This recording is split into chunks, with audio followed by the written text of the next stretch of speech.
오늘 설교의 제목을 삼손의 힘의 근원 이렇게 제가 정했습니다. 16장 28절 사사기 16장 28절만 제가 좀 읽겠습니다. 삼손이 여호와께 부르짖어 이르되 주 여호와여 구하옵나니 나를 생각하옵소서. 하나님이여 구하옵나니 이번만 나를 강하게 하사 나의 두 눈을 뺀 블레셋 사람에게 원수를 단번에 갚게 하옵소서 하고. 아멘. 오늘 우리 같이 보실 이 사사기는 여호수아 시대부터 사울 왕의 시대까지 한 300여 년 기간 동안 이스라엘이 하나님과의 관계 속에서 여러 가지 과정들을 겪으면서 이스라엘의 지도자로 세우신 이 사사들에 대한 이야기입니다. 이 사사기의 핵심이 무엇이냐? 바로 하나님과 인간의 관계가 어떻게 이루어져야 되는가를 우리들에게 이스라엘의 역사를 통해서 설명해 주는 것이다라고 할 수가 있습니다. 우리가 하나님을 믿는다, 하나님을 섬긴다 이렇게 얘기를 하지만 너무나 많은 경우에 우리가 하나님 대신에 우상을 섬기게 되고 우리의 욕심을 섬기게 되고 또 우리가 사랑하는 것들을 하나님의 자리에 올려놓는 경우들이 많이 있게 됩니다. 이스라엘 백성들도 그랬었어요. 특별히 이스라엘 백성들은 가나안 땅의 우상들을 섬기는 것에 너무나도 쉽게 쓰러지고 넘어져서 하나님을 버리는 그런 경험들을 하게 됩니다.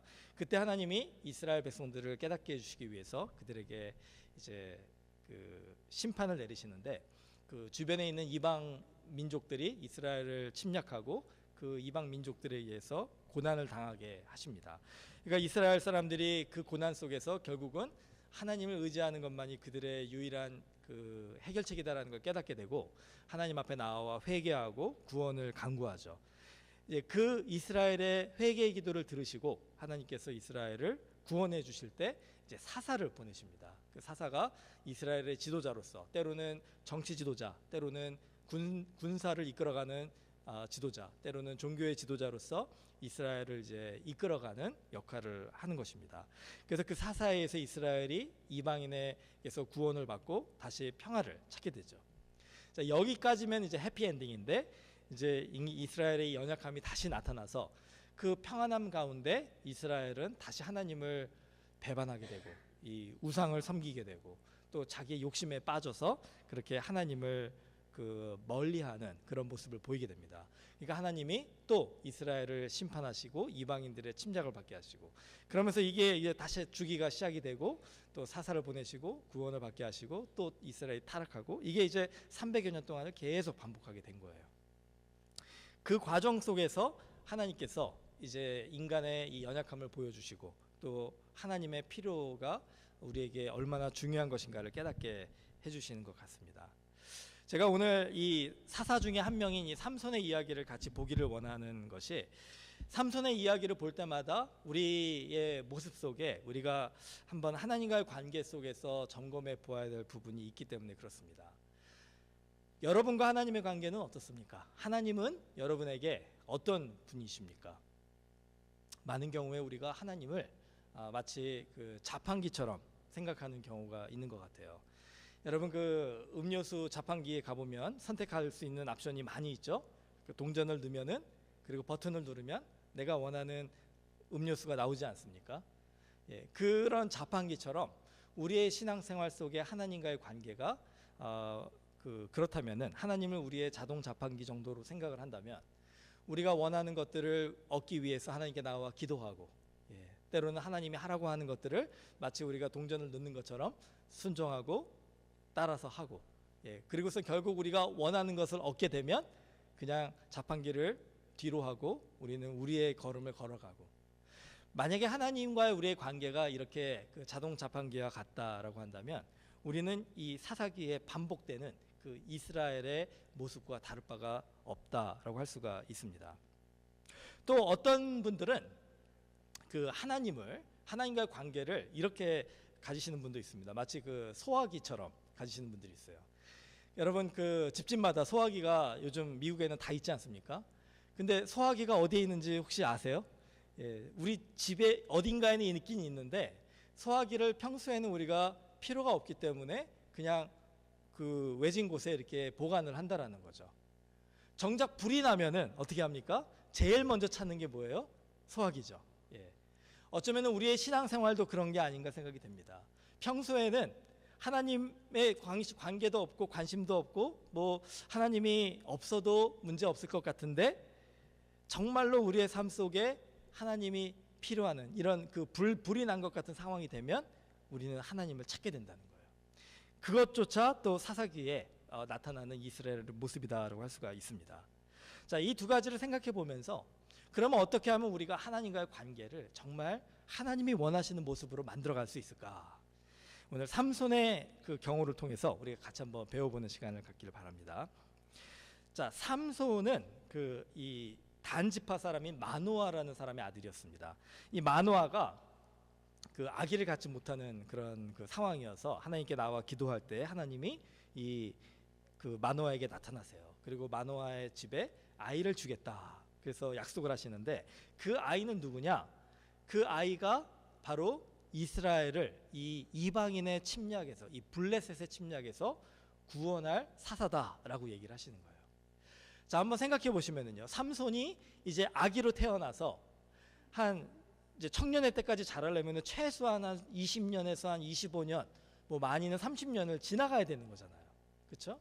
근데 성경에 보면은 블레셋이 그 이스라엘을 침략한 후에 40년 동안을 이스라엘에서 이 괴롭히면서 그 지배를 했습니다. 마치 일제 시대 우리나라를 일본이 침략했던 것처럼. 그러니까 이스라엘이 블레셋의 침략을 받은 그 얼마 지나지 않아서 이스라엘 사람들이 하나님 앞에 회개하고 나올 때 하나님께서 사사를 보내주셨는데, 어떤 사사를 보내주셨냐면은 아기의 사사를 보내주신 거예요. 마치 오늘 다니엘이 이제 아침에 태어나지 않았습니까? 우리가 하나님 앞에 하나님 우리를 구원해 주세요 기도했는데 하나님께서 성인의 그 건장한 청년의 사사를 보내주신 게 아니라 아무 힘이 없는, 정말 부모가 없으면 곧 죽을 수밖에 없는 그 아기와 같은 사사 삼손을 이스라엘에 보내주신 거예요. 그리고 그 삼손이 자라면서 이스라엘을 구원할 사사로서 하나님께서 그를 성장시키시는 것을 보게 됩니다. 그가 성인이 되었을 때 하나님께서 그를 부르셔요. 그리고서 13장 25절에 보면 삼손에게 하나님의 영을 임하게 하십니다. 14장 6절에 보면 삼손이 몰랐다가 자기에게 특별한 능력이 있는 것을 발견하게 돼요. 하나님의 영이 그에게 임했을 때 그가 젊은 사자, 아주 건장한 무서운 사자를 맞닥뜨려졌는데 그 사자를 마치 염소를 다루듯이 그 다루는 자기의 힘을 발견하게 된 거예요. 그때도 역시 성경에는 하나님의 영이 삼손과 함께 했다 이렇게 기록이 돼 있고, 그리고 이제 조금 더 지나서 15장 14절에 보면은 블레셋 사람들에게 공격을 받습니다. 한 1000명이나 되는 블레셋 사람의 공격을 받는데 그때 삼손이 이 마른 나귀뼈를 들어다가 그 블레셋 사람들을 모두 무찌르는 그런 놀라운 일을 하게 됩니다. 그때도 사사기에 보면은 하나님의 영이 강하게 그에게 임하셔서 그가 블레셋 사람을 무찔러 이길 수 있었다 이렇게 기록이 되어 있습니다. 삼손은 그때 하나님께서 자기를 사사로 부르심을 깨닫게 된 거예요. 그리고 자기의 역할은 이스라엘을 이 블레셋에서 구원하는 것이다라는 것을 깨닫게 된 것입니다. 그 삼손이 이제 그 사사의 일을 감당하기 위해서 이제 나아갑니다. 근데 삼손은 어려서부터 하나님께서 나실인으로 구별한 사람이에요. 그게 무슨 말이냐면 어려서부터 이 독주와 포도주를 마시지 않고 그 부정한 음식을 먹지 않고 사람들과 구별이 되어서 특별히 이 머리에 칼을 대지 않는, 머리카락을 자르지 않는 그런 그 나실인의 부르심을 받은 것입니다. 그래서 거룩한 자로서 삼손을 키워라 이렇게 명령하셔서 이 아버지 마노아와 그 온 가족이 삼손을 그렇게 자라게 했어요. 그러니까 삼손은 평생 동안 머리카락을 자르지 않고 그렇게 자란 그런 그 상황이었다라고 할 수가 있습니다. 삼손이 그 나실인으로서 자라면서 나중에 하나님의 능력을 발견했을 때 무슨 이유에서인지 모르겠어요. 근데 삼손은 자기의 머리카락이 자기에게 힘을 주는 근원이다라고 생각을 했습니다. 이게 참 재밌는 것이 성경의 이 사사기에 어디를 봐도 삼손의 머리카락이 삼손의 힘의 근원이다라고 얘기하는 곳은 없습니다. 그런데 삼손은 아마도 그 나실인으로서 자기가 자라면서 자기의 머리카락이 어떻게 보면은 그 하나님의 그 능력의 상징이다라고 생각을 했기 때문에 이 머리카락이 긴 것이 자기에게는 그 힘을 상징하는 것이다라고 생각하고 그렇게 믿어왔던 것 같아요. 그 나중에 이 삼손이 너무나도 블레셋 사람들에게 눈의 가시처럼 블레셋 사람들을 공격을 하니까 블레셋 사람들이 이제 계략을 세웁니다. 그리고 이제 미인계를 쓰게 되는 거예요. 이 삼손이 여인에게 약한 그 약점이 있었나 보죠. 어느 날 그 데릴라라는 블레셋 여인에게 그냥 사랑에 빠져버리는데 그거를 보고서 데릴라에게 이제 그 블레셋 사람들이 찾아가서 우리가 너에게 많은 돈을 줄 테니까 이 삼손의 힘의 근원, 어떻게 삼손이 이렇게 힘이 센지를 좀 알려달라. 삼손에게 물어봐달라. 그래가지고 이 데릴라가 우리 잘 아시는 그 이야기겠지만 그 삼손에게 계속 물어봅니다. 그러니까 삼손이 여러 가지 다른 이제 핑계를 대다가 나중에는 결과적으로는 그 데릴라의 그 부탁을 이제 들어서 자기에게 그 자기가 알고 있는 비밀을 알려주는 거예요. 이제 그게 이제 16장 16절부터 나오는데 제가 읽어드릴게요. 삼손이 진심을 드러내어 그에게 이르되 내 머리 위에는 삭도를 대지 아니하였나니 이는 내가 모태에서부터 하나님의 나실인이 되었음이라. 만일 내 머리가 밀리면 내 힘이 내게서 떠나고 나는 약해져서 다른 사람과 같으리라. 이렇게 얘기를 했다는 거죠. 그러니까 데릴라가 그거를 보고서 삼손이 자고 있을 때 블레셋 사람들에게 그거를 전달해 줍니다. 그러니까 블레셋 사람들이 와가지고 삼손이 자고 있을 때 삼손의 머리를 자르는 거예요. 예. 자, 어떤 일이 일어났을까요? 그 16장 20절에 보면 삼손이 일어났는데 블레셋 사람들의 그 공격에 자기가 아무 힘을 못 쓰고 힘없이 잡혀가는 그 상황이 처하게 된 거예요. 그리고 삼손은 자기의 머리카락이 잘렸기 때문에 자기가 이렇게 힘을 못 쓰고 잡혀가는구나라고 생각을 하게 된 것입니다. 그 삼손은 블레셋의 종이 되어서 블레셋 사람들이 그 이제 삼손에게 시키는 일들을 다 하게 되는데 16장 25절에 이런 얘기가 있어요. 삼손이 그 블레셋 사람들 앞에서 제주를 부렸다 이런 얘기가 나옵니다. 여기서 이 제주를 부렸다라고 하는 거는 그 블레셋 사람들을 웃기게 하기 위해 아주 그냥 우스꽝스러운 그런 일들을 했다라는 것이 굉장히 자존심 상하고 모욕적이고 블레셋 사람들이 자기들을 그렇게 1000명까지도 나귀뼈로 공격했던 삼손이 그 두 눈을 빼고 이렇게 그 머리카락이 없는 상황에서 힘을 못 쓰는 걸 보면서 조롱하고 비웃는 그런 그 상황이었다라고 할 수가 있습니다. 자, 하나님의 나실인으로 하나님의 그 이 사사로서 이스라엘의 그 지도자로 블레셋을 맞서 싸웠던 삼손이 오늘 같이 읽은 그 본문에 보면은 이 블레셋의 종이 돼서 블레셋 사람들의 조롱과 모욕과 웃음을 당하는 그런 힘없는 아무 보잘것없는 그런 초라한 그 사람으로 전락을 해버렸다라고 할 수가 있습니다. 자, 여기에서 우리가 이 삼손의 삶을 한번 좀 다시 한번 우리가 돌아봤으면 좋겠습니다. 왜냐하면 여러분이 삼손에 대한 이야기를 들으셨을 때 제가 그 예전에 한번 수요예배 때 말씀을 나눈 적은 있지만 대부분의 경우에 여러분들이 그 이게 알고 계시는 거는 삼손이 힘을 잃은 이유는 무엇이냐? 머리가 잘렸기 때문이다라고 어려서부터 썬데이 스쿨에서부터 배우셨고 또 성인이 돼서도 성경 공부를 통해서 그렇게 공부하셨을 겁니다. 근데 오늘 제가 그것이 성경적으로 보면은 옳지 않다라는 거를 제가 좀 전해드리려고 해요. 성경에 보면은요, 삼손이 그 머리카락을 잘렸기 때문에 내가 힘을 쓰지 못했다라고 하는 부분은 삼손의 고백에만 나오지 성경의 다른 부분에는 나오지 않는다라는 거예요. 삼손 스스로 자기가 그렇게 생각했다라는 것, 이게 바로 삼손이 가지고 있었던 큰 착각이고 삼손의 가장 큰 약점이었다라고 할 수가 있습니다. 삼손은 자기 힘의 근원이 머리카락에 있다라고 생각을 했다라는 거예요. 그렇기 때문에 생각해 보세요. 여러분의 힘의 근원이 머리카락에 있다면 여러분은 그 머리카락을 어떻게 관리하시겠습니까? 소중하게 관리하시겠죠. 그렇기 때문에 삼손은 자기의 힘의 근원이 머리카락에 있기 때문에 아마 머리카락을 이 세상의 그 무엇보다도 소중하게 생각하고 조금이라도 잘리지 않기 위해서 칼을 대지 않기 위해서 애지중지하지 않았을까 이렇게 한번 생각해 볼 수가 있습니다. 그런데 성경에서는 그게 삼손의 착각이었다라고 얘기를 하는 거예요. 여러분, 결론을 제가 말씀을 드리면 삼손의 힘의 근원은 어디에 있습니까? 하나님께 있죠. 제가 아까 처음에 말씀드렸지만 삼손이 그 힘을 발휘하는 그 순간순간마다 성경에서는 아까 여러 구절을 제가 말씀드릴 때 뭐라고 나와 있습니까? 하나님의 영이, 성령이 삼손과 함께 임함에 그가 그 일들을 했다라고 기록이 되어 있잖아요. 성경을 읽는 우리도 알고, 아마 삼손의 시대에 다른 사람들도 알았을 것 같아요. 근데 삼손 그 자신은 그것을 깨닫지 못했다는 거예요. 삼손은 그의 힘의 근원이 하나님의 성령에 있다라는 것을 깨닫지 못하고 자기 머리카락에 있다라고만 생각해서 그 머리카락에만 자기의 모든 관심을 집중한 것이 아닌가, 이렇게 생각을 해볼 수가 있습니다. 여러분, 오늘 우리가 이 삼손에게서 배울 점이 무엇이냐?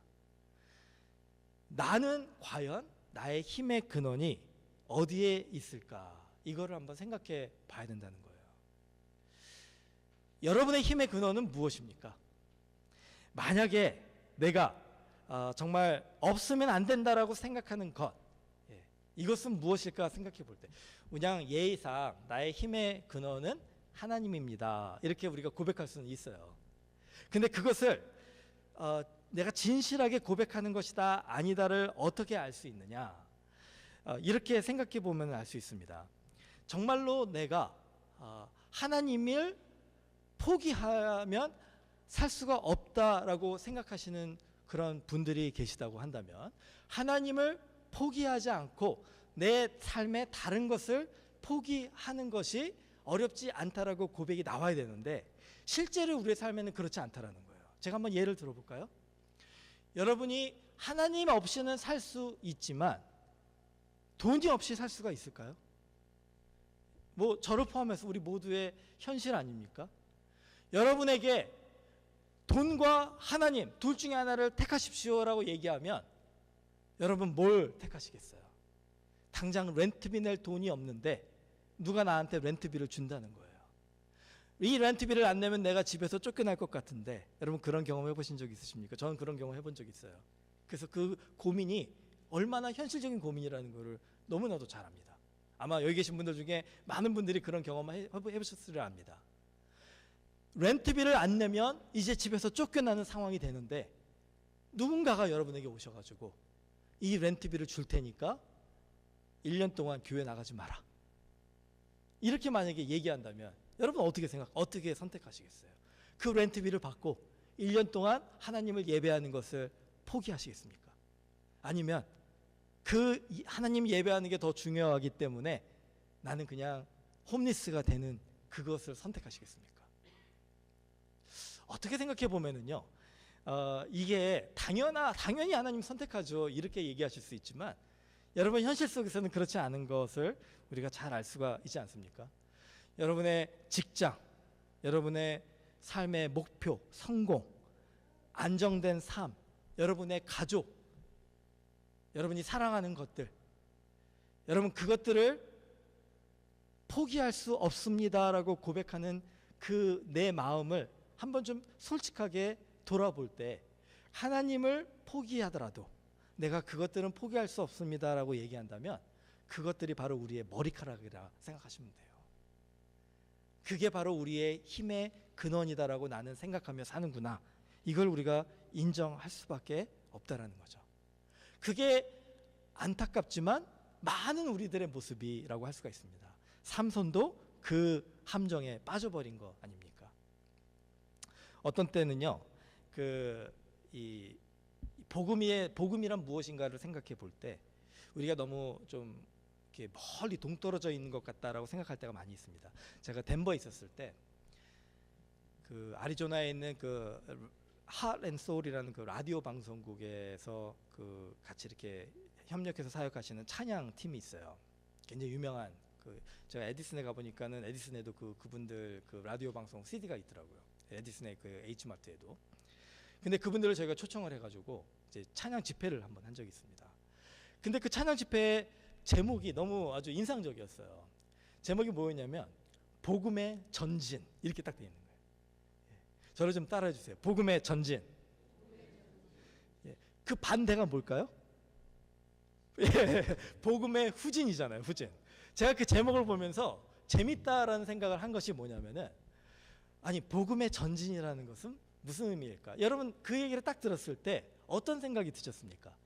저는 딱 생각한 게 선교사님을 생각했어요. 선교사님들이 이 복음을 들고 온 세상에 전진하면서 나아가는 것, 예, 아 그걸 얘기하시려고 하나 보다. 이제 그 찬양 집회를 통해서. 근데 그 찬양 집회를 참석해서 제가 충격을 받았던 게 한 3시간을 하는데 그 3시간 내내 무슨 얘기를 하냐면은 예수님은 여러분에게 누구이십니까? 이것만 계속 물어보는 거예요. 노래하고 찬양하고 또 성경 읽고 간증하고 또 도전하고, 찬양 읽고 찬양하고 성경 읽고 또 도전하시고, 계속 거기 참석하신, 많이 참석하지는 못하셨지만 거기 참석하신 그 분들 한 분 한 분 정말 벗어나지 못할 정도로 예수님은 여러분에게 누구이십니까? 이걸 여러 그 방법을 통해서 도전하시는데 그 이유가 무엇일까? 나중에 제가 여쭤봤어요. 그 인도하시는 분에게. 그랬더니 그런 얘기를 하시더라고요. 이 복음의 전진의 그 이 목표하는 대상이 바로 누구냐면 바로 우리 크리스천들이라는 거예요. 안 믿는 사람들이 아니라 바로 우리 크리스천들이라는 거죠. 왜냐하면 우리 크리스천들이 이 복음을 안다라고 하지만, 예수님을 믿는다라고 하지만, 우리는 그 예수님을 자동 자판기처럼, 소화기처럼 생각하고 그 예수님이 주시는 힘의 근원을 우리가 인정하지 않고 내가 생각하는 그 머리카락과 같은, 내가 포기할 수 없는 내 삶의 힘의 근원만 붙잡고 살아가니까 그 복음이 내 삶에 능력으로 나타나지 못하는 것, 이게 바로 많은 크리스찬들의 현실이다라고 그렇게 얘기해 주시더라고요. 저도 목사지만 많은 도전을 받았습니다. 제 삶을 돌아보니까 아 그렇구나. 여러분 그 복음이라는 의미, 제가 여러 번 강조를 했지만 기쁜 소식 아닙니까? 좋은 소식 아니에요? 여러분이 복음을 들었을 때 여러분에게 이게 좋은 소식이다라고 받아들여지십니까? 이 복음은요, 우리가 좋은 소식이라고 하지만 이게 굉장히 복잡한 소식입니다. 한번 생각해 보세요. 복음의 핵심이 뭡니까? 예수 그리스도께서 이 땅에 오셔서 우리의 죄를 구원하시기 위하여 십자가에 죽으셨습니다. 이게 복음이잖아요. 그렇죠? 그리고 십자가에 죽으신 그 예수님을 우리가 구주로 믿었을 때 우리의 죄가 용서받고 그 주님이 부활하신 같이 우리가 부활합니다. 이게 우리의 그 복음의 소망 아닙니까? 그러니까 예수님이 십자가에 못 박혀서 죽으셨다라는 것이 우리에게는 기쁜 소식이다라는 거예요. 그렇죠? 그런데 만약에요, 그 십자가에 못 박힌 사람이 예수님이 아니라, 못 박혀야 되는 사람이 예수님이 아니라 바로 여러분이시라고 한다면, 이제 오늘 예배 끝나면은 여러분들을 이제 경찰이 와가지고 잡아서 십자가에다가 못 박고 여러분들의 옆구리에 창을 찔러가지고 피를 나게 하고 여러분들을 다 그렇게 부끄럽고 수치스럽게 이제 사형에 집행하신다고 한다면 오늘 이 예배가 여러분에게 기쁨의 예배가 될 수 있을까요? 저는 안 될 것 같아요. 예배 내내 이제 좀 있으면 나에게 닥쳐올 이 십자가의 죽음이 부담되고 두렵고 떨려서 어떻게든지 도망치고 싶은 마음에 가득하지 않을까. 여러분 정말로 복음이 여러분에게 기쁜 소식입니까? 예수님이 뭐라 그러셨어요? 나를 따라오려거든, 나의 제자가 되려거든 너의 십자가를 지고 나를 따르라 그랬어요. 우리 자신을 부인하고 우리가 예수님의 십자가를 지는 게 아니라 나의 십자가를 지고 간다는 얘기는 내가 그 십자가에 못 박혀 죽어야 된다는 거거든요. 그게 정말 여러분에게 기쁜 소식이 될 수 있습니까? 제가 그걸 생각해 보면서 복음이 우리에게 기쁜 소식이다라고 하는 것이 참 이게 복잡한 얘기구나라는 생각이 들었어요. 이게 힘든 얘기구나. 복음이 나에게 좋은 소식이고 기쁜 소식입니다 고백하는 게 정말 어려운 얘기구나. 부자 청년 아시죠? 예수님께 한 청년이 찾아왔는데 그 청년의 마음에는 고민이 있었습니다. 질문이 있었습니다. 어떻게 하면 내가 영생을 얻으리이까? 영생을 얻으리이까? 배용자 권사님께서 그 금요일 날 이제 하늘나라 가셨는데 가시기 전 주에 많이 아프셨어요. 식사도 못 하시는. 근데 이제 그 김영건 집사님이 이제 그러시더라고요. 그렇게 아프시고 힘드신데도 정신이 들어오실 때는 찬송가를 그렇게 소리 질러서 부르셨대요. 여러분 잘 아시는 그 나 같은 죄인 살리신, 그 찬양 잘 아시죠? 여러분 그 찬양을 그 권사님이 부르시면서 무슨 생각을 하셨을까? 아마 저는 이런 생각을 하셨을 것 같아요. 나는 정말로 주님 앞에 죄인이지만 주님이 나의 구원자 되셔서 이제 주님을 온전하게 의지하오니 나를 구원하여 주시고 나를 영원토록 주님의 나라에 거하게 해주십시오. 기도하는 마음으로 부르지 않으셨을까? 예수님께 나왔던 이 청년의 마음에는 이 확신이 없었습니다. 그래서 예수님께 뭐라고 질문했냐면, 내가 어떻게 하여야 영생을 얻으리이까? 내가 어떻게 해야지 죽은 후에 영원토록 살 수 있겠습니까? 구원을 받을 수 있겠습니까? 그랬더니 예수님이 이 청년을 보시고 마음속에 사랑하는 마음이 있었다는 거예요. 왜 그러냐면 이 청년은 어떤 청년이냐면 부자 청년이었다. 돈이 많은 사람이었어요. 성공한 사람이었습니다. 세상적으로 부러울 게 없는 사람이었죠. 근데 그것뿐만이 아니라 인격적으로도 성공한 사람이었어요.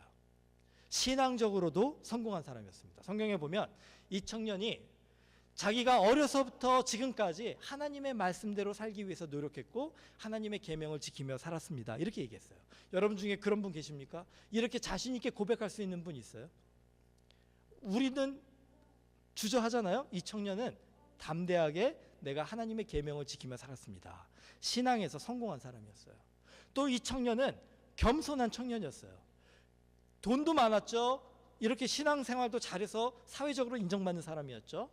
그러니까 뭐 하나 아쉬울 게 없는데 가난하기 그지없는 목수인 예수 청년에게 와서 겸손하게 내가 어떻게 하면 이 구원을 받을 수 있겠습니까? 라고 물어봤잖아요. 그러니까 인격적으로도 굉장히 훌륭한 사람이었던 것 같아요. 그런데 이 청년을 예수님이 보시고 뭐라고 얘기하시냐면, 너의 모든 가진 소유를 다 팔아서 가난한 자에게 주고 나를 따르라, 이렇게 얘기하셨어요. 그러니까 이 청년이 고민하고 근심하면서 돌아갔더라. 결국은 뭡니까? 예수님을 포기하고 자기의 가진 부와 자기의 가진 그 사회적인 위치를 선택을 한 거죠. 근데 그 선택에는 행복이 없고 근심하며 돌아갔다라고 되어 있어요. 더 충격적인 거는요, 그 청년이 돌아가는 모습을 보고 예수님이 뭐라고 하셨냐면, 낙타가 바늘 귀에 들어가는 게 저 청년이 저 청년과 같은 부자가 하늘나라에 들어가는 것보다 더 쉽다라고 얘기를 했다라는 거예요. 여러분 생각해 보세요. 낙타가 바늘귀로 들어가는 게 가능합니까? 불가능하다라는 거죠. 이 청년을 예수님이 보시면서 세상적으로도 훌륭하고 인격적으로도 훌륭하고 신앙적으로도 훌륭한데 이 청년을 보시면서 저 청년은 결단코 구원받을 수 없는 사람이다라고 얘기하신 거예요. 왜 그랬습니까? 이 청년은 자기의 힘의 근원이 예수 그리스도에게 있다라고 믿지 못하고 자기가 가지고 있는 소유, 이 머리카락과 삼손의 머리카락과 같은 것에 있다라고 생각한 거예요. 그래서 힘의 근원이신 예수님을 바로 앞에 놓고 그 예수님을 뒤로 하고 자기의 그 머리카락을 붙잡으러 걸어간 것입니다. 그런 모습을 보면서 예수님이 한탄하시고 이렇게 얘기하신 거예요. 여러분 오늘 우리의 모습을 보면서 예수님은 뭐라고 하실까요? 여러분이 지금 붙잡고 있는 것은 무엇입니까? 우리의 힘의 근원인 예수님을 우리가 붙잡고 있습니까? 그 예수님의 십자가를 우리가 붙잡고 있습니까?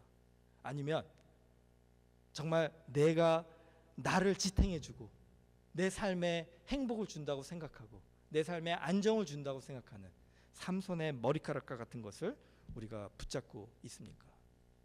여러분 오늘 우리가 같이 한번 좀 깊이 묵상을 하면서 만약에 행여나 내 손에 붙잡고 있는 게 정말 그 삼손의 머리카락과 같은 것이라면 그것을 내가 잃어버리지 않기 위해서 그렇게 애지중지 내가 살아가고 있고 그러다가 보니까 정말로 내 힘의 근원이신 예수님은 마치 자판기처럼 마치 소화기처럼 내 삶에 포기해도 그만인 그런 분으로 내가 다루고 생각하고 있다고 한다면 예수님, 오늘 우리가 예수님께 나와 회개하는 시간이 됐으면 좋겠습니다. 더 이상 헛된 그런 곧 잘려버릴 수도 있는 그런 머리카락이 아닌 예수를 붙잡는. 재밌는 건요, 결론을 내리면요, 삼손이 감옥에 갇혔어요. 오늘 같이 읽은 본문입니다. 28절. 자, 삼손이 머리카락이 잘렸어요. 그러면은 그 머리카락이 다시 옛날처럼 자라려면 얼마나 오랜 시간이 있어야겠습니까? 그러니까 삼손은 감옥에서 그 머리카락이 다 자랄 때까지 다시 복수를 하기 위해 칼을 갈며 기다리고 있는 게 맞는 얘기겠죠. 그렇죠? 10년, 20년 그 엄청난 힘을 발휘하기까지 한 30년의 머리카락을 2, 30년의 머리카락을 자라게 했으니까 앞으로도 그만큼이 지나야지 자기의 힘을 예전처럼 발휘할 수 있는 거잖아요. 그렇죠? 감옥에 있던 삼손이 하나님의 은혜로 깨닫게 된 것이, 복음을 깨닫게 된 것이 무엇이냐?